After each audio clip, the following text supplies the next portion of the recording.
Hello and welcome to the wonderful world of wine. We are your hosts, Mark Lindsay and Kim Simone, exploring all things wine with you. You can find us on Facebook at The Wonderful World of Wine.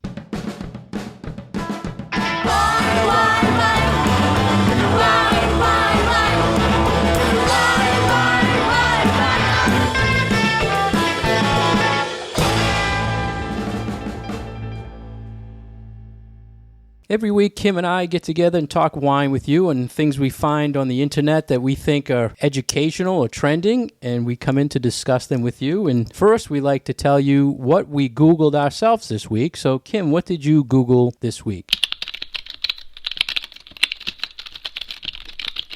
Sangria recipes. I like that. Sangria season. It's barbecue season. There are parties to go to. And I have two basic sangria recipes that I always have as my go-to. So I have a red and a white, but I didn't have necessarily all the correct ingredients that I usually like to use for my sangria. So I was making up a new one. So I was Googling some ideas for what can I use if I have this fruit juice and I have this liqueur. Can I put it all together and will it taste good? So it all worked out. I love sangria. You can always tell when there's something trending on the internet because people come in looking for the same ingredients. Oh, yeah. Or the same style of wine. And have you been seeing that lately? Yeah, lately it's been Pinot Grigio for sangria with interesting. apple liqueur or apple vodka. So you can see that. Apple sangria is a big thing right now. I actually noticed that. I noticed that too. I don't think I've ever done an apple sangria. I throw apples in my sangria. White's been trending a lot more, I think, this year. White sangria? Yeah, sangria. So I do fruits. I do a peach lemonade sangria, which is really, really yummy. Sounds good. And what did you Google this week, Mark? Well, this week I wanted to look up rosés, but not just rosés, celebrities that make rosés. Because I've been seeing a lot around that this person's getting into it, that person. So I wanted to tell you, Kim, a few celebrity rosés that are out there. Drew Barrymore makes Carmel Road rosé. Yep. John Legend makes one called LVE. Brad Pitt and Angelina Jolie, we know, bought a French and that's been around for a while. vineyard. I don't remember what happened when they divorced, if they split it or kept it for profit. And then also Bon Jovi has one called Diving into Hampton Water Rosé. So I would assume it's New York, Long Island. Bon Jovi Rosé. John Bon Jovi has a wine label. Bon Jovi, yeah. So All those right. are the biggies that I found in the rosé market. Well, I'm going to have to get a bottle of that for my sister-in-law.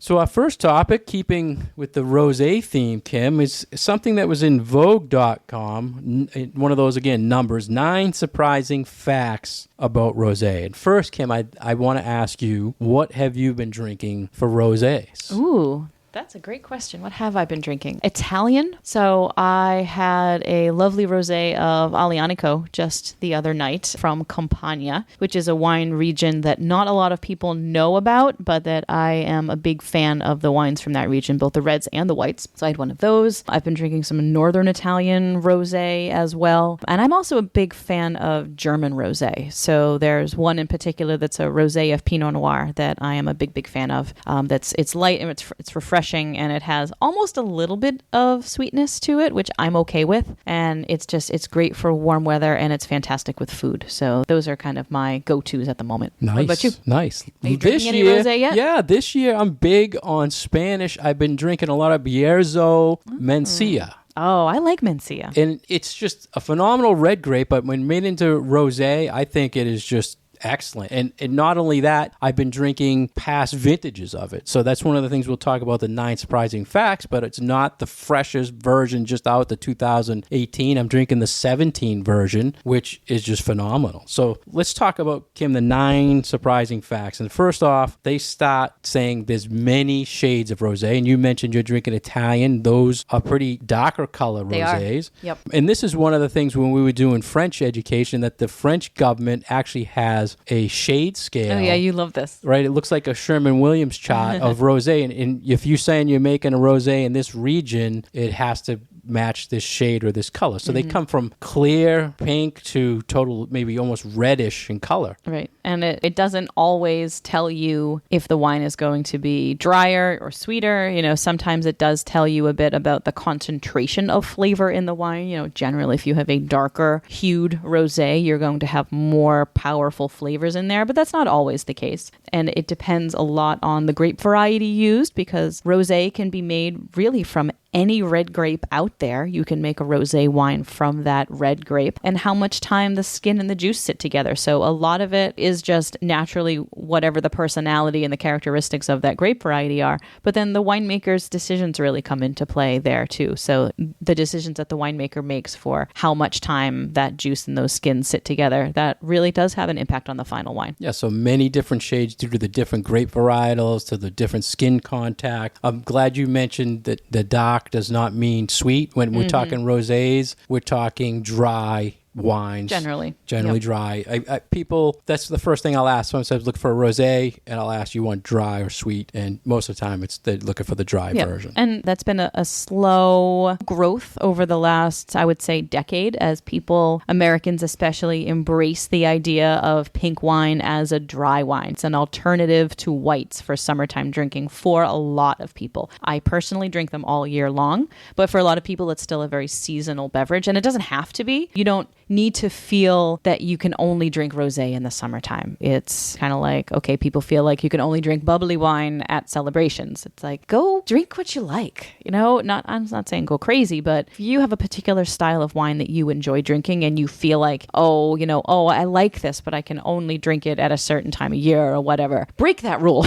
That's one of those things that I'm like, drink what you like. Life's too short to only drink champagne on New Year's Eve. Free. And that was one of the 9 things they mentioned, Kim, that you brought up, wine for all seasons. And for me, rosé, I love at Thanksgiving. I do too. Right? Yes. Thanksgiving, turkey, rosé, cold turkey sandwiches and rosé. So you're not thinking summer, and it's been trending like that, where it has been a year-round people are looking for. And I love that, because before it was just hot weather here, rosé. Other than that, you don't stock it. And it's so great with food. Like, there's so much out there that you could just drink it with anything. It's so nice that it's kind of a gap between reds and whites, and goes well with traditionally white pairing foods, and also goes well with traditionally red pairing foods. Like, I love rosé with tuna and salmon and pork chops and grilled chicken and a lot of things that you would traditionally say, oh, well, that needs a red wine. No, it doesn't. Have you had a Drink pizza? We always talk about pizza and rosé. Pizza rosé. I've never had it, but I'm thinking right now that's what I feel like. I probably have, because I feel like we eat both a fair amount of pizza at home and drink a fair amount of rosé. So at some point we probably did. Yeah, I think the acidity with tomato sauce is fine. Mm-hmm. So before we get off on our food tangent, the next surprising fact about rosé said, look past Provence. Now, Provence, France, the home of rosé, and I think we've already shown and telling you what we've been drinking says we're getting away from the French, and I'm seeing that more and more. There's more Italian, more Austrian. Everything else, people are moving away from the French a little bit, but it is the home of rosé. So do you think people should look past? I do. And I think especially for American wine drinkers who like bolder flavors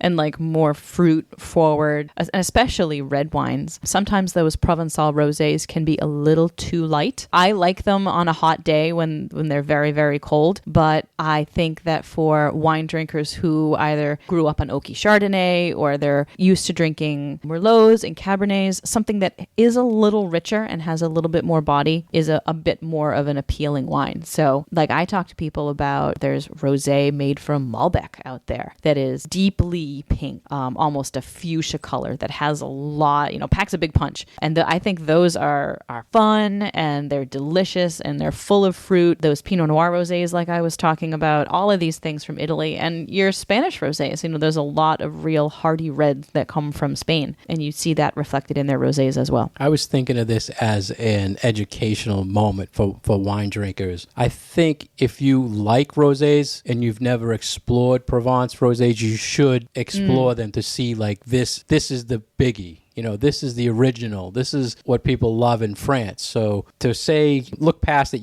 because there's so much out there, but don't look past it if you're looking at the point of learning, tasting wine, or education, because Provence rosés are phenomenal. Right. And it really is the homeland of rosé. Winemakers have been making wine in this part of France for literally before the Romans. Like there's like 2,500 years of history in Provence as far as their rosé winemaking goes. So a lot of history, a lot of experience, and something that is very, very traditional, not only in this part of France, but in other parts of France as well. So we sort of, as here in America, are looking at it as it's this trend. But it's never been a trend in France. It's always just been a normal thing. So this is a staple style of wine that is consumed not just in the southern part of the country where a lot of it is grown, but in other parts as well. So there's a lot of it that is moved up to Paris. Find it on restaurant menus in Paris all over the place, especially in springtime and summertime. So this is not necessarily a flash in the pan kind of style of wine. This is something that has been around for a really long time and I think is here to stay.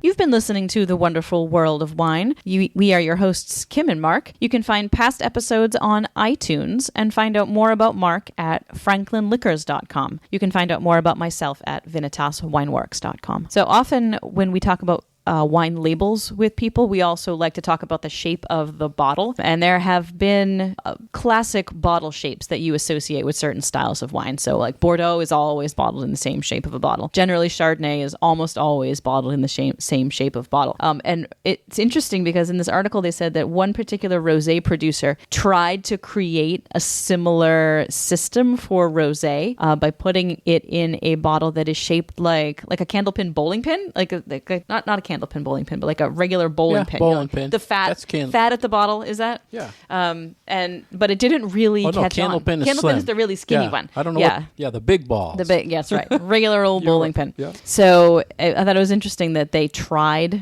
to sort of make this style be their own thing, but I don't really think it caught on. So you see rosé bottled in all sorts of shapes, and some of them are very artistic, and I think that's always something sort of neat to look at about a bottle of rosé. Yeah, it was the article's 9 surprising facts about rosé. Bottle shape, I don't know. I thought it's not surprising. I guess it's trending that because of this bowling pin shaped thing in the 30s in France, people are experimenting, and I've seen that a lot this year where a producer in California released one designed after a perfume bottle, and I've seen it where it has hand-blown rose glass on the top. Yes, I've seen the roses, yeah. And people are putting the roses in the glass on the bottom and making the bottom the punt of rose. So, I mean, it doesn't have anything to do with the quality, but they're trying to, because the market, I think, is getting so saturated, this is just another thing to get you to they the have brand, to differentiate right? Different themselves, shape. sure. My fact that I would maybe replace bottle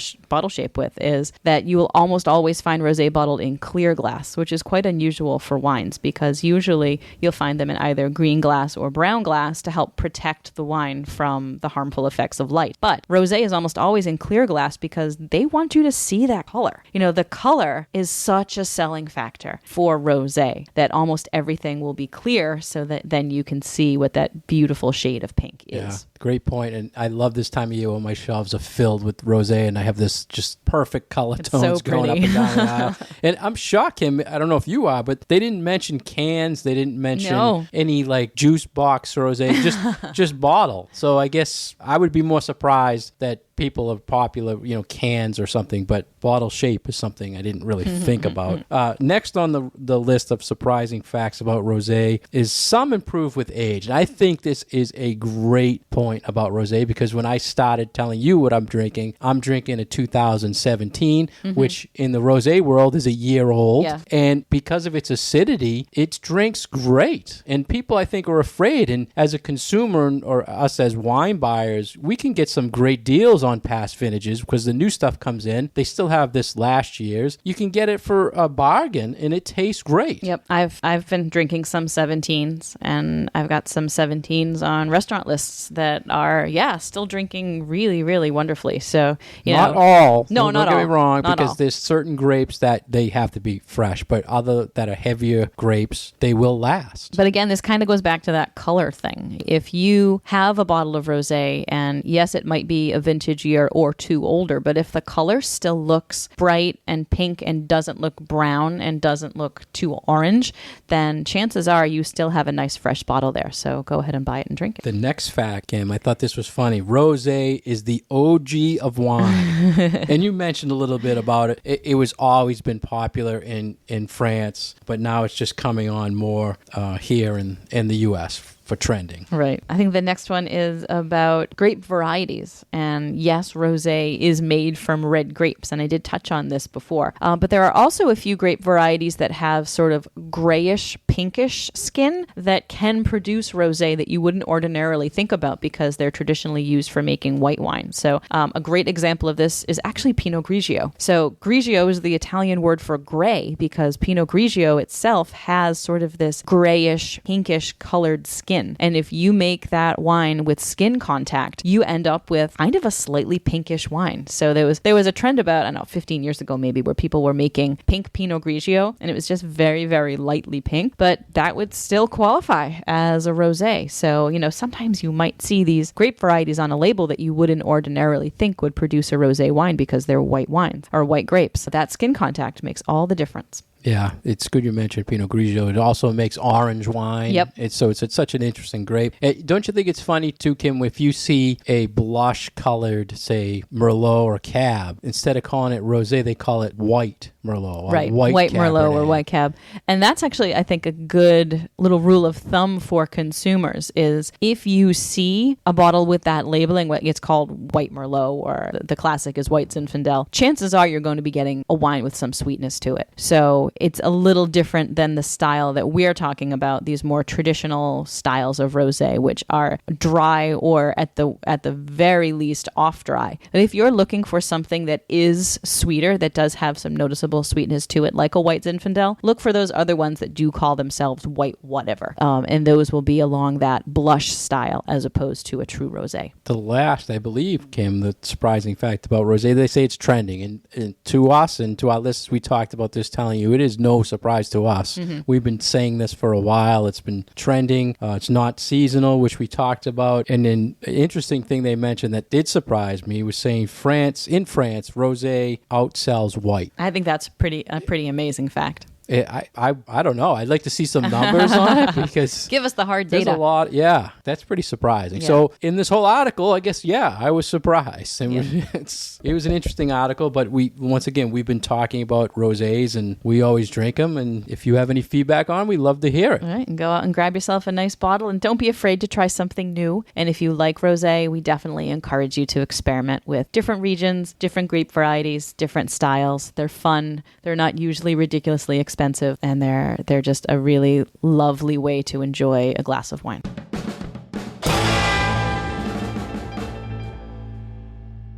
You're listening to The Wonderful World of Wine, and we are your hosts, Mark Lindsay and Kim Simone, exploring all things wine with you. If you'd like to get more information about Kim, please find her at her website, vinitaswineworks.com. If you'd like more information about myself, please go to franklinliquors.com. And if you have any questions or comments, please find us on Facebook at The Wonderful World of Wine. So, Mark, I've been waiting to get to this article because I've been really wanting to talk about this.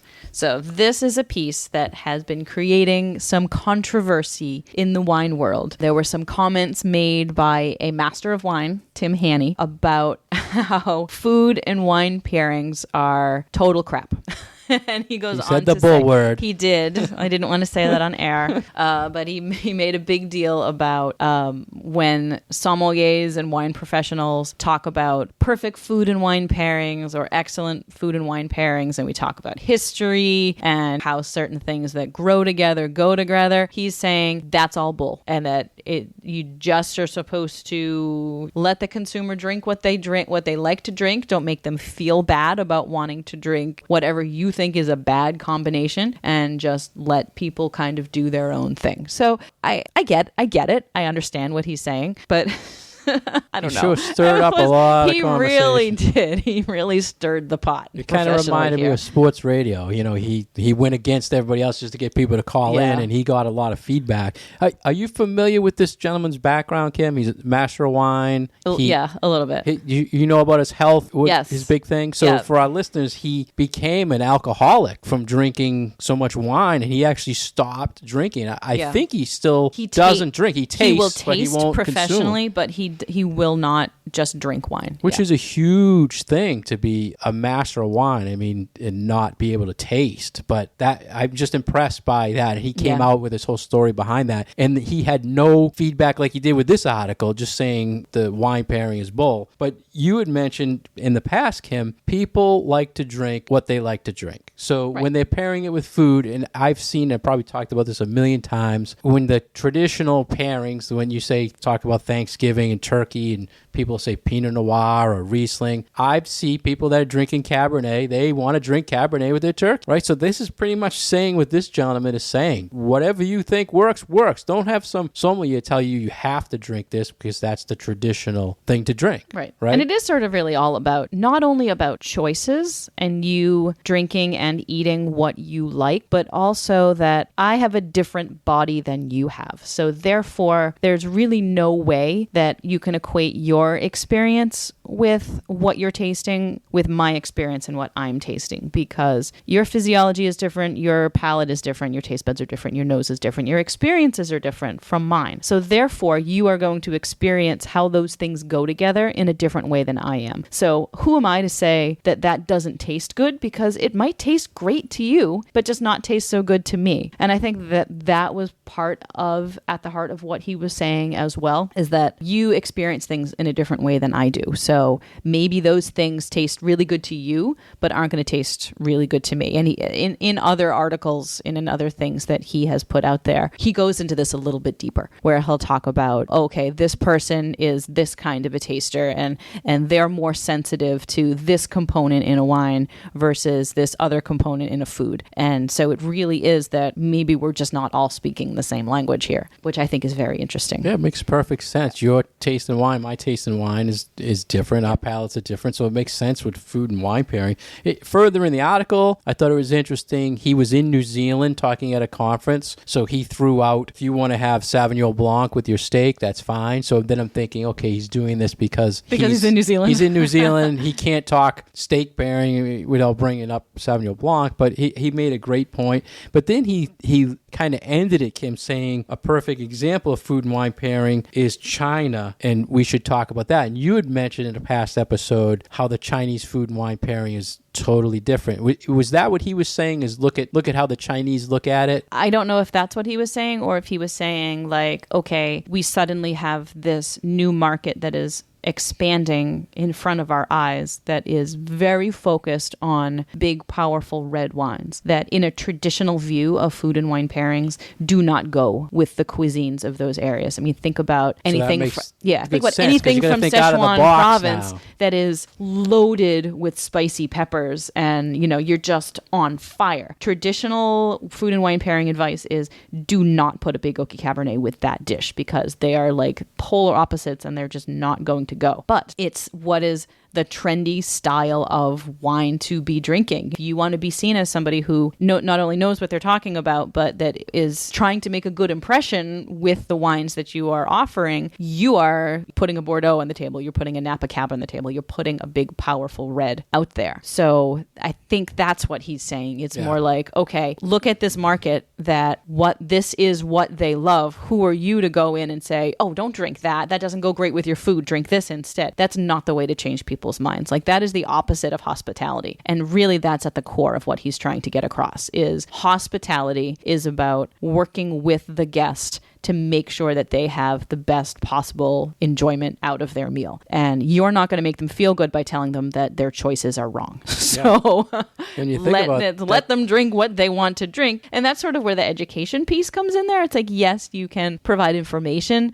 but you need to do it in a way that isn't going to make people feel bad about their choices. I guess. But that's when you look at it, that was a great example he used. If you want to push traditional pairings, but you want to market to the billions of Chinese who are getting into the wine market, you have to say that it's not right? You have to say you have to get away from the traditional stuff because it's not a traditional culture. So I think he had a great example using that to compare his point. But I also like that he came up with an article that generates talk about the wine industry. Yeah, this really created a lot of chatter in wine circles. It got people talking, so I think that's great. I mean, we're talking about it because it's trending, right? So, I mean, he's a very interesting guy. He does a lot of education, I think, for the Napa Valley Academy. Is that what it's called? Napa Valley School in Napa. That's a wine school. He does a lot of business classes. Very nice. I think his wife is somehow in the wine, master of wine or something too, but very interesting story.